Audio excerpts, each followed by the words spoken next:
Welcome back to the channel. We are on the outskirts of Wynyard and we're going to take you for a drive from the rural side of Wynyard all the way to the outskirts of Penguin. So stick around, this is a pretty enjoyable drive. Should see some nice coastline on this one once we get close. Just in the paddock there, a few cows and sheep sharing the same paddock. That's unusual.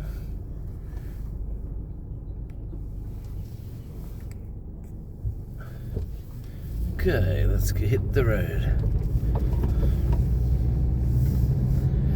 Yeah, we got 4 days of rain coming. I seem to say that quite regularly. We're still in winter over here in the northwest of Tasmania. Have a go at this huge gum tree right here. Have a look at the size of this thing. This thing is monstrous. Just check that out. Actually, they're all pretty good along here, to be honest.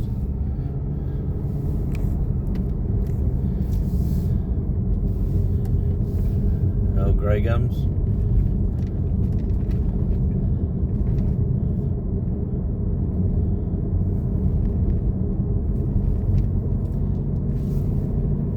Approaching the outskirts on the Bass Highway. We're at the A2 junction. There you go. Oh. The A2 junction.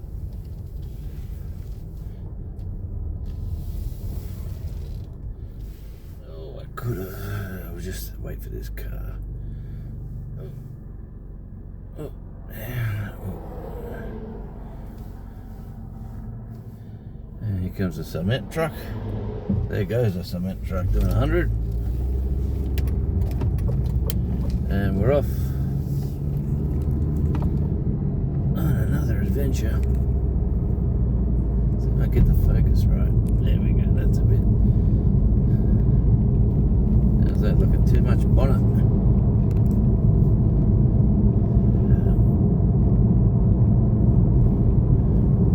There we go. That's the shot. Oh, better get the speed going. Everyone's queuing up behind me.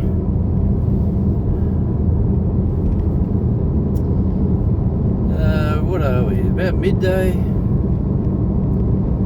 Like I said, it was lovely sunny weather. We've got a weather system coming in for about 4 days. So we're going to get a lot of green, wet grass. Looking forward to spring, only a matter of weeks away.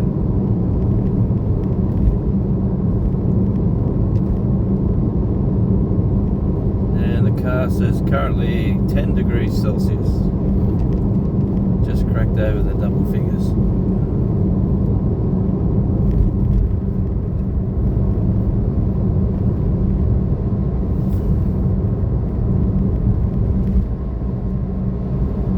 Probably in there sells a bit of firewood. He's got quite a bit stacked.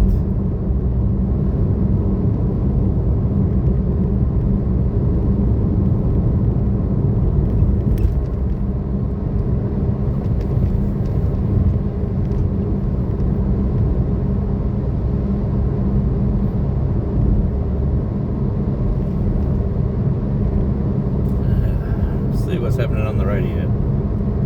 Blood is all over you, and then I walked off and went and sat in my office chair with my scalp, and she came running after me.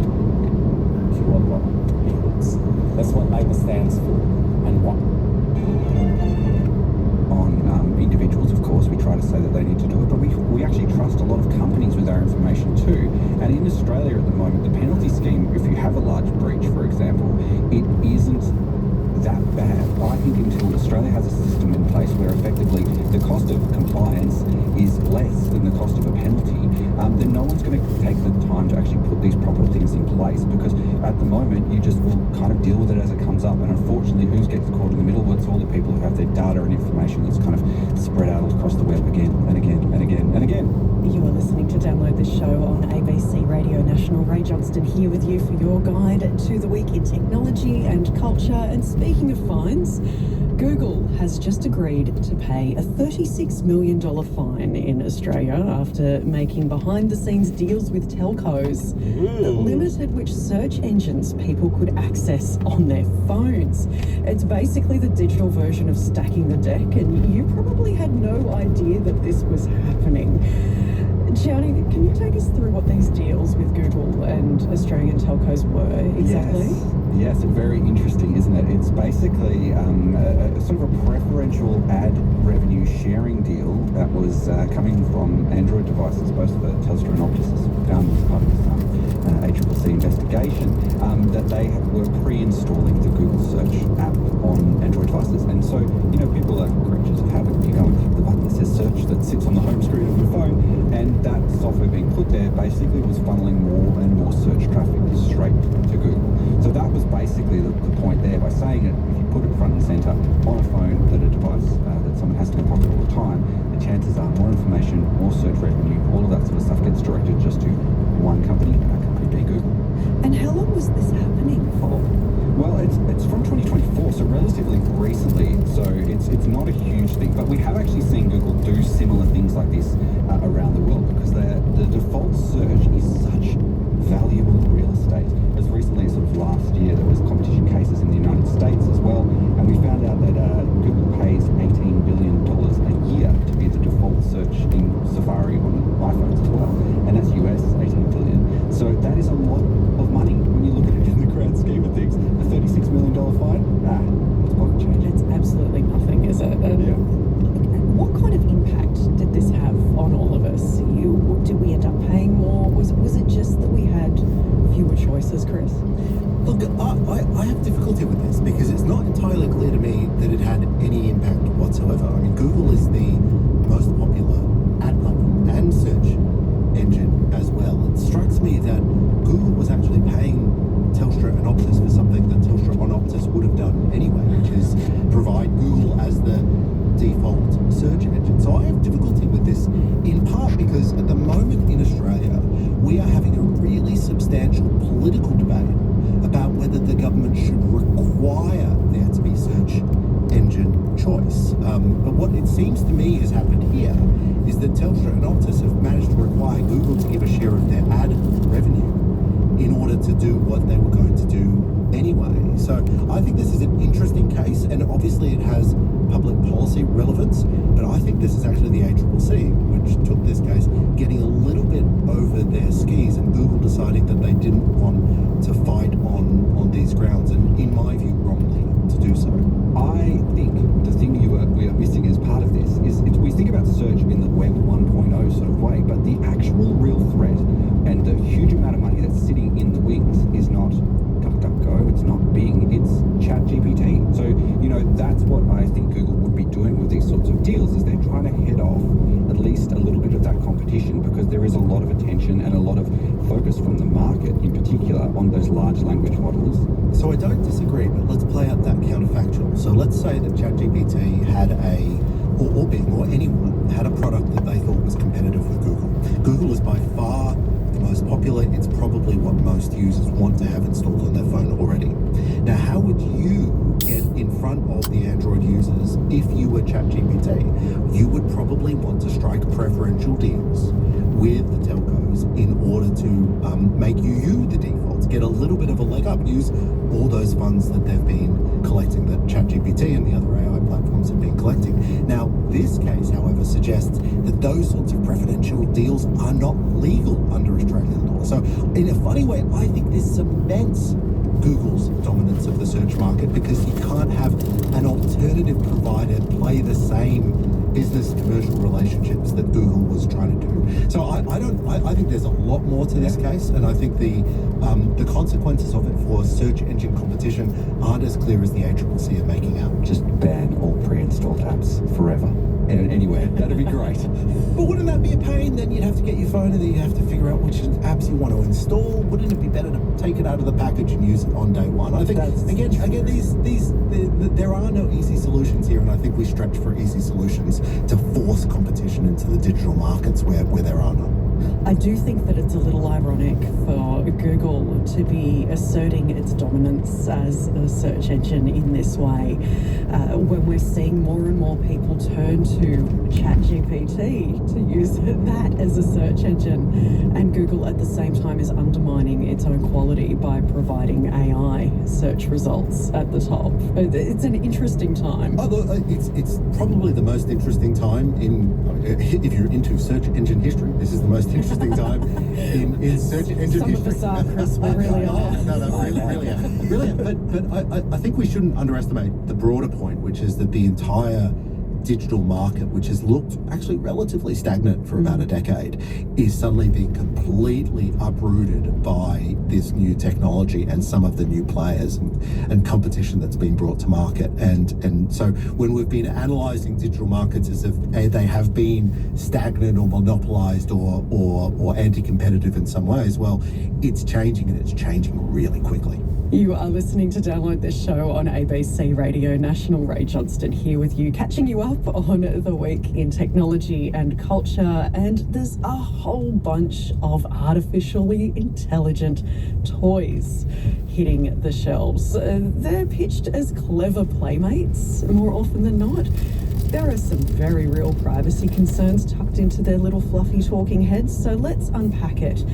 What are these AI-powered toys? How much can they actually do, Chris? Well, I mean, they can do anything that an AI system can do. So imagine taking your ChatGPT or your Claude or whatever your favorite LLM is, large language model is, and popping it into a soft toy and allowing your children to play with it. Now, I'll be really frank, the children already play with ChatGPT.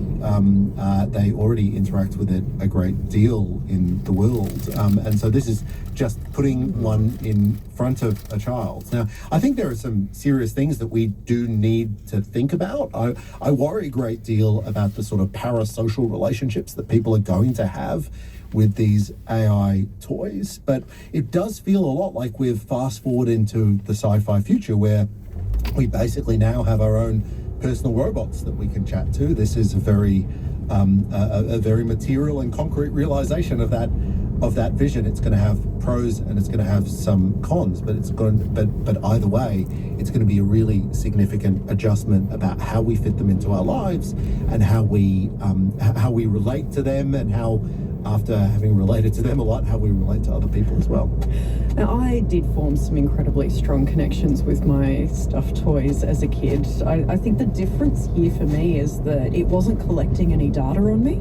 So what kind of information are these toys collecting about the kids that are chatting to it? Depends on the toy, of course, but by and large, they're collecting the audio data so that they can run it through a large language model. Now, they're not creating their own products. They'll be using one of the open source or one of the proprietary AI models that has some business rules around what data is collected already. It'll collect it for potential, quality and training purposes, and it'll also collect it for other things as well. Ultimately, these toys are very similar to the general Internet of Things devices that we're putting around our house. Our Google Home or our Amazon Alexa was also listening to us. Our Wi-Fi enabled doorbell is also connected to our wireless, and there's all sorts of interesting privacy questions and challenges about that. I think what is different to me about this generation of toys is that they are being marketed obviously at children, and they're driven by this kind of human, kind of alive persona that is going to encourage us to spend more time with it, and therefore accelerate those risks rather than create new, fresh new ones. And Gianni, what kind of protections are in place for children around this? It's difficult, isn't it? Yeah, there are obviously privacy obligations, and the Office of the Information Commissioner has a bunch of different obligations that are in place to protect children. And what I think is, the challenge with this will be is parents will go into a shop and potentially buy this and just think, oh, this is a fun, cool talking toy, like we would have bought a Furby back in the 90s or whatever. Yeah. You know, it feels very reminiscent of that for me. But what I think that the challenge will always be is whether or not, as you said there, Chris, if it's collecting data and sending it back to the server, then that opens up, you've basically got an open hot mic inside your house, potentially. The whole process is kind of relatively opaque to us. But where I think this could be interesting is if there is a localized model of this, if it doesn't need to be connected to the internet perpetually, and some of these models can run on, basically a phone effectively, and you could have that in there. So that could be something potentially interesting to do because it's just sort of a closed loop. But what we don't know is what data is it being trained on? What are the sort of prompts and some of the guide rails around that? And I think some of the very best of these will sort of make that information sort of publicly available for people to kind of look at. But of course, there will always be people who kind of push the limits on it. So yeah, I think if you're concerned, make sure you read through the privacy, that thing that everyone scrolls through immediately and races down to immediately click accept. Have a look through and see the sort of information that they are collecting, and if there are a few things in there that you feel you don't feel comfortable with. We're quite lucky in Australia. If you're not happy with those sorts of things, you can actually take it back in most circumstances and get your money back. So yeah, I would take a cautious approach. This is the cautious show today, isn't it? Pretty much. It sure is. Whenever I see that we're advising people to read the terms and conditions, I think of the artist that printed out the terms and conditions of most of the major websites that we agree to for an exhibition, and they just scrolled across the floor. It's just not feasible for most people. Throw it into your favourite chatbot and tell you what the most important clauses are. And it can lie to you about what's in there. Is this evil? No, it's fine. Yeah. Totally okay. Absolutely click yes. Look, to be fair, I need to be fair to these toys. Is there any reasonable benefit that we could be getting from them? Is there a good side? I think we should admit, so we can worry about them. They sound super cool. They do, don't they? That does sound genuinely awesome. There was a reason that you liked Furbies, right? The technology is amazing. It's very close to magic. There are really open questions about the therapeutic benefits of AI chatbots. There are some people that find it much easier to open up to an AI system than they might find to another person. You can imagine products that could also help with education. If your AI-enabled Furby is teaching you things, if it's allowing children to share stories about school challenges or anything like that. So there are absolutely those risks, but I don't think that we should miss out on the fact that they're going to be really fun for kids, but there will be significant benefits for particularly children that are struggling socially with emotional regulation. If you design these right, I'm not saying that everyone will be designed right, if you design these right, you can see how those benefits could accrue. There are quite a few examples I can think of, particularly with children who might be struggling and maybe non-verbal, and often circumstances that sort of taken away from the sort of stressful environment of normal life. You find that they often might talk to animals, for example, and I can sort of see that this potentially could be something that would be very handy in that circumstance, right? It might be, as you said there, Chris, like a quite handy therapeutic tool if it's used the right way. Unfortunately, that is all the time that we have on this week's Download This Show. A big thank you to my guests, Gianfranco Di Giovanni. Thank you so much. Where can people follow your work? Thank you, Ray. Well, you can listen to the radio on the ABC Listen app. But I've got a few stories online, and keep an eye out because I'm working on a few interesting ones in the coming months. Fantastic. And Professor Chris Berg, thank you so much. Thank you. Where can people find your work? So I'm easy to Google, but I also have a Substack where I talk about public policy and AI and technology and all that sort of stuff as well. Wonderful. And if you want to hear more about parasocial relationships and people getting really involved with their AIs, I can highly recommend there are some episodes of Angela Voipierre's Brain Rot series on the Science Friction podcast on ABC Radio National. Highly recommend. It's fantastic. Now, if you enjoyed this show, be sure to follow us on the ABC Listen app. Tell a mate, leave us a review. It helps more people find us and it gives the algorithm something nice to do. I'm Ray Johnston and you've been listening to Download This Show on ABC Radio National. Well, that was quite interesting. AI toys like fur babies for kids with an AI and they'll talk to you. How crazy is that?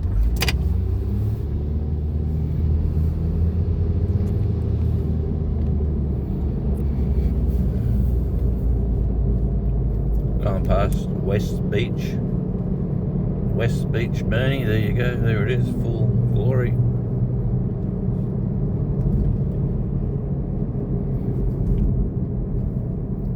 Hope you're enjoying the drive so far. Still on the highway. Heading to Penguin. It's a nice coastal drive that way. Quite enjoy it.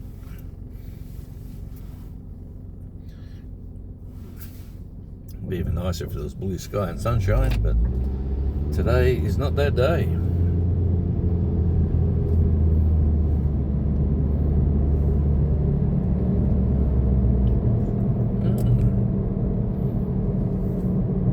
They got 40 roadworks up.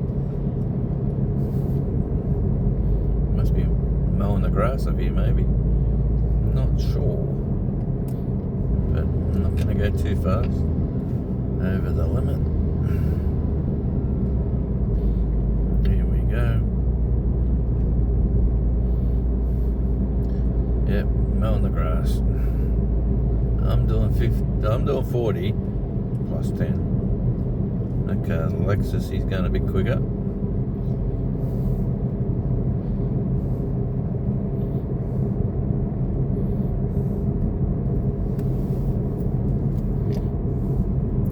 Can't see too many people mowing the grass. It must be further down.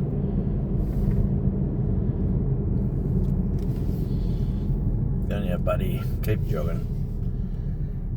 You're doing well, son. Doing better than me.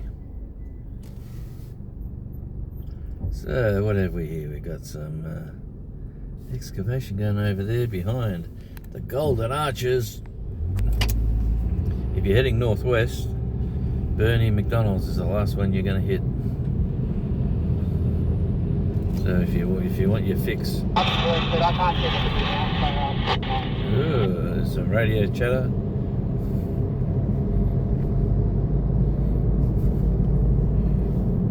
Still doing the 40 apparently, better slow down a bit. There's the port to our left, there's the wood chips.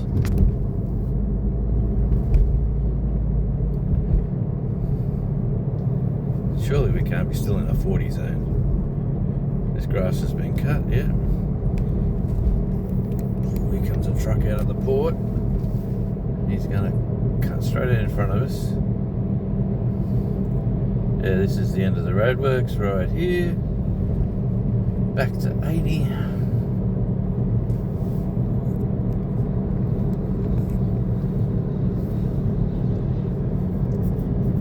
The Ampol petrol station there, $1.70 a litre. $1.70. Now there's South Beach, just there. South Beach, Burnie. The sailing club. The boat ramp, the Emu Bay,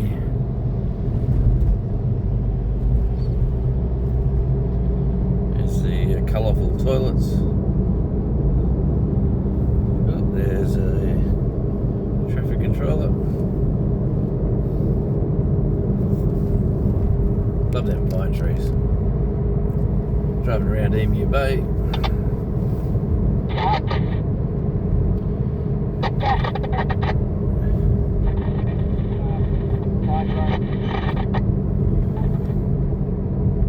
Bit of chatter on the radio.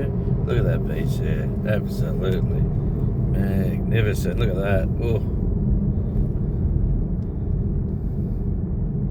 Get some nice views in here today.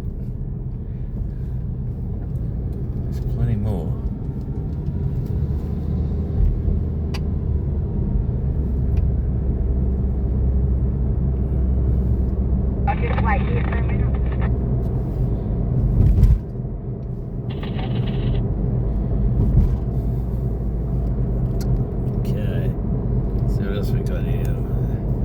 Whether these salt bushes block the vision here. I think they do.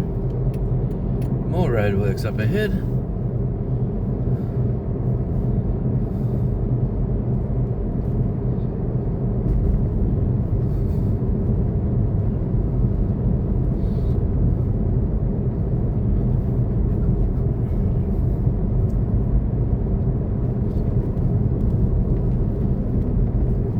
Look at that. It's one thing about driving around the island, there's always something to look at. Except for the road.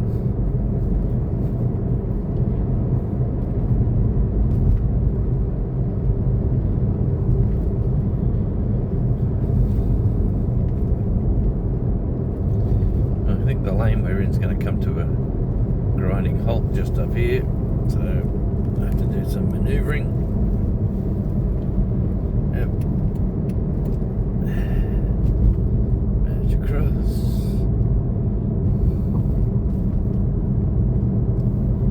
And they must be doing either a guardrail or subsidence work over there.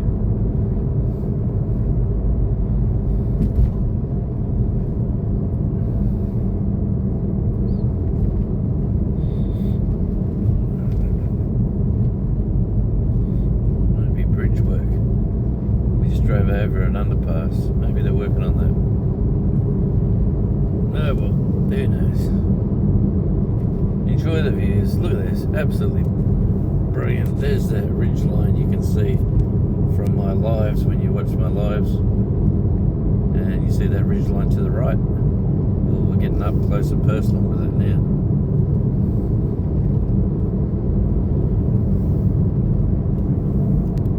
Not to mention the coastline. Look at that.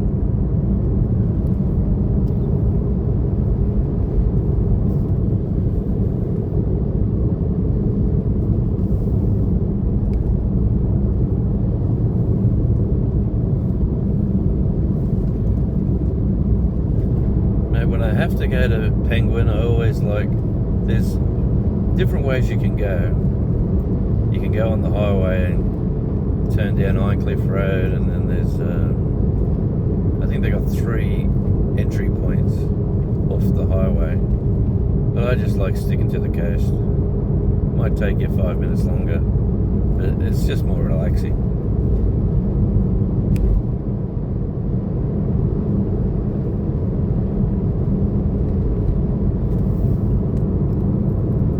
Let's get back to the keep your eyes on the road and the hands upon the wheel. Another water view here, I'd suggest. There we go.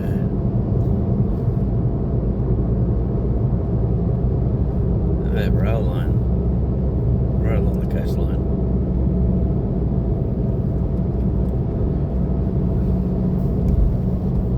There's a truck parking.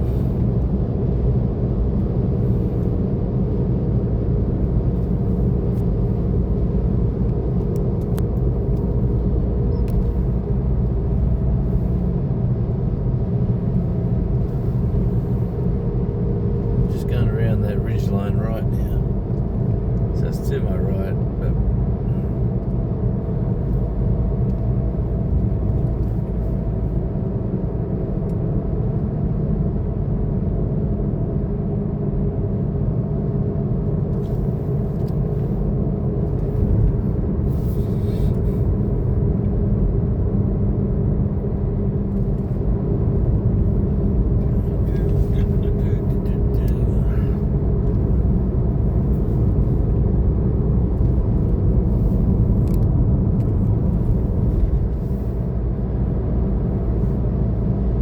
comments if you're listening. I'd love to read where you are watching this video from. I've got a lot of mainlanders watching. I know there's an American analytics.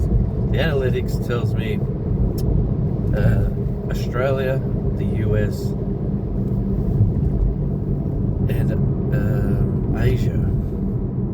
So Asia is a big area. Nice to know what part of Asia is it. Japan, China, Indonesia.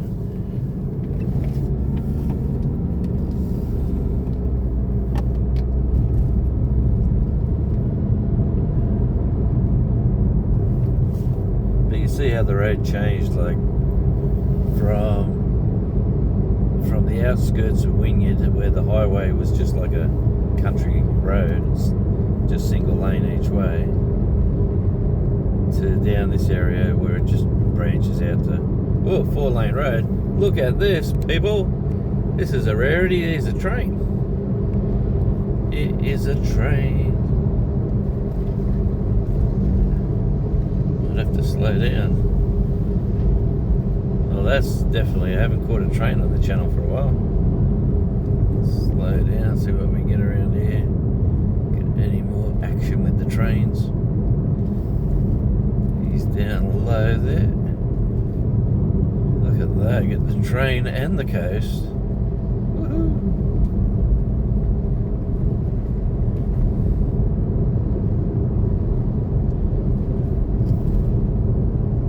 Well, this is a rarity.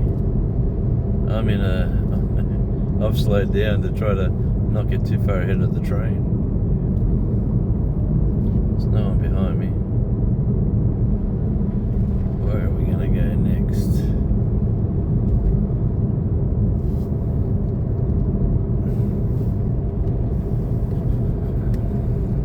Obviously leaving the port of Burnie.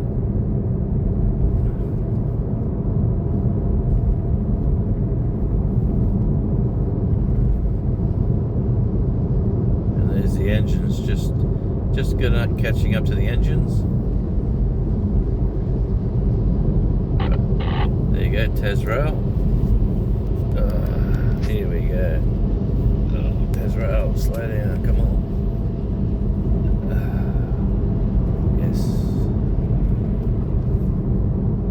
Just outpacing him at the moment. I think everyone's getting angry with me for slowing down. But I'm doing the speed limit right now. This is a 60.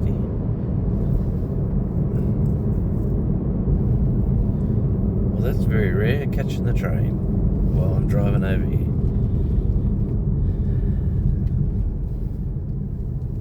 Let me see, anyone turn right? Nope. Ah, here we go.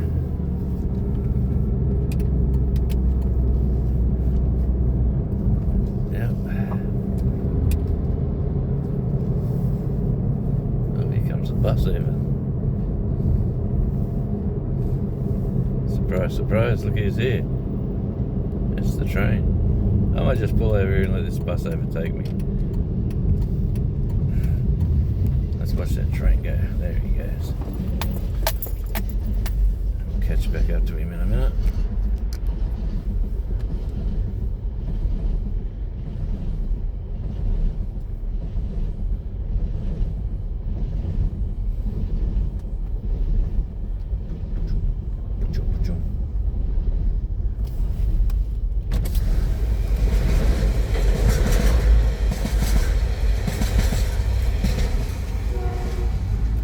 There's the back of the train.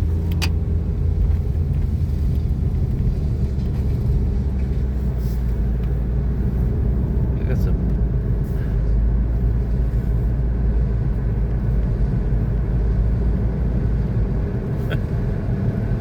Well, this has made the content interesting.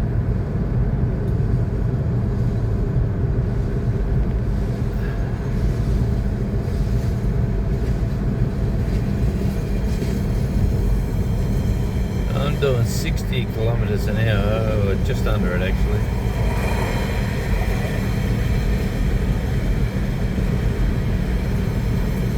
It's a garbage truck.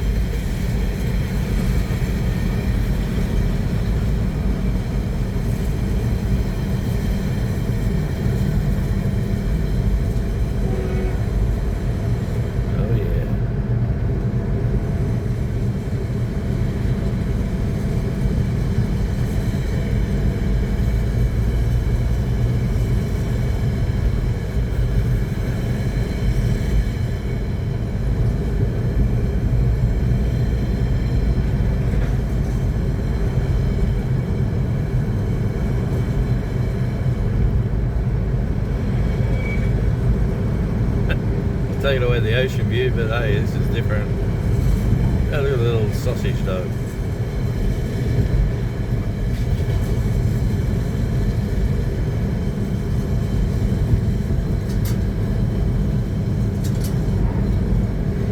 And we're catching back up to the engines again. TR14, which is the Tasrail.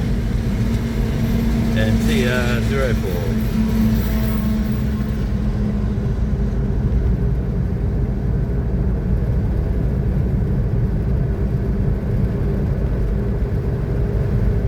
Be a good spot here where we can see the ocean as well.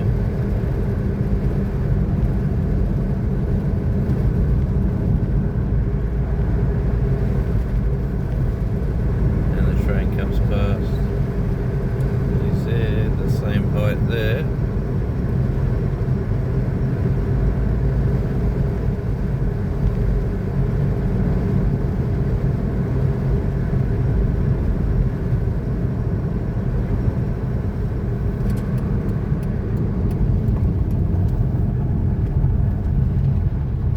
Let's just sit here, admire their water. Look how peaceful it is, how quiet it is, how lovely it is.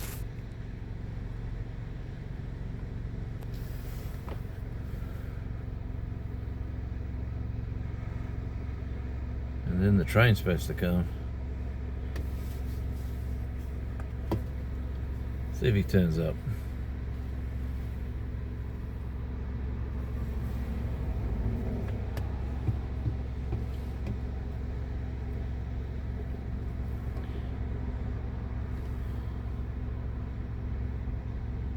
Oh no, here he comes.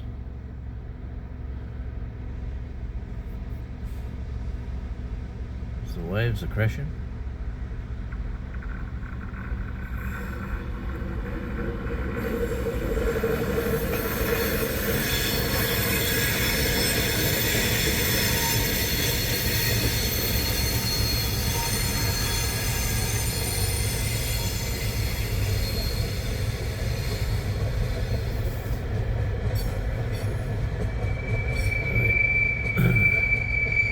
Definitely got to go slower around these bends by the look of it.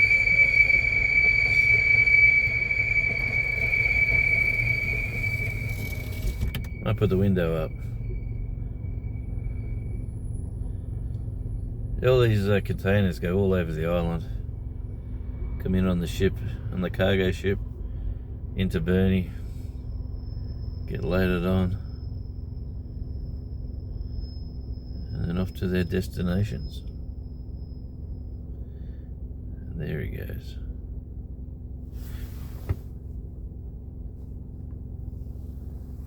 We're going to go over there, up that hill there, and the train's going to stay down low. But let's look over the other side of the island there.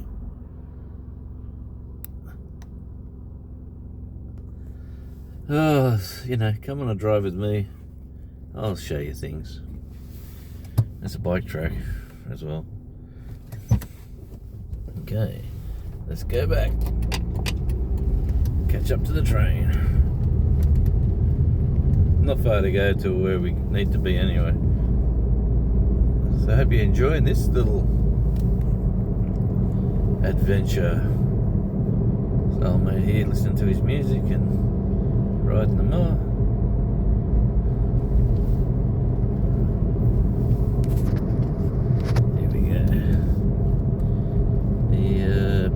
Surf Club building is up here.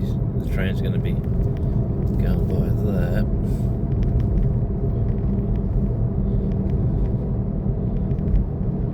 Slow down a bit. Oh, he's going too slow. I can't go that slow. I'll get arrested. Anyway, you see one train, you see them all, but you don't see them too often.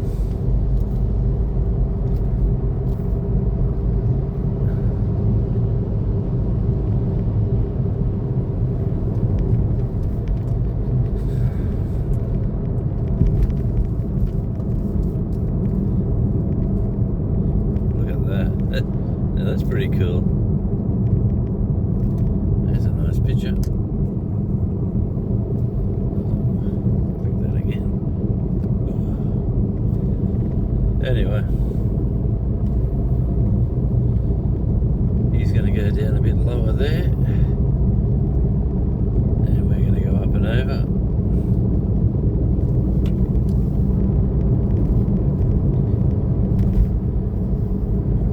It's a lovely part of the world. Driving along the coastline.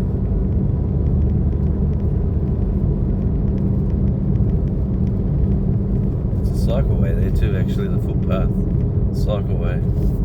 Need to get an e-bike, I've been saying it for a while.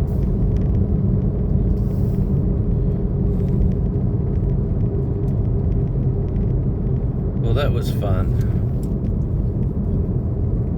That was a fun drive as we're approaching the outskirts of Penguin, the town of Penguin proper.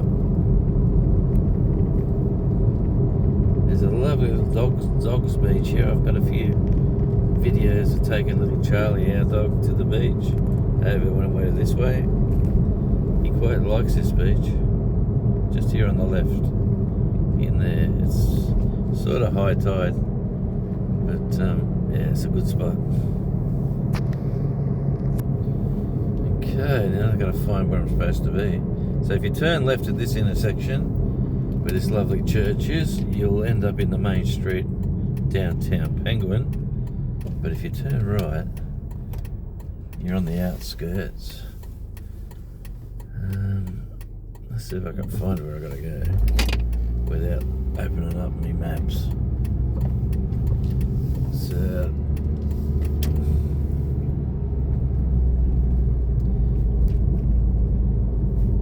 that's Iron Cliff Road there. We're over here on the left somewhere we gotta go. Mission Hill Road. Okay, let's have a look. It's a nursery road up there. So I'm guessing we're over this way. Let me turn up here. This is a deviation road. Oh, I see some flashing lights, but is that where I need to be? I'm not too sure. That's a council. Oh, there's a Proline. I mean, there's Harding's Hot Mix.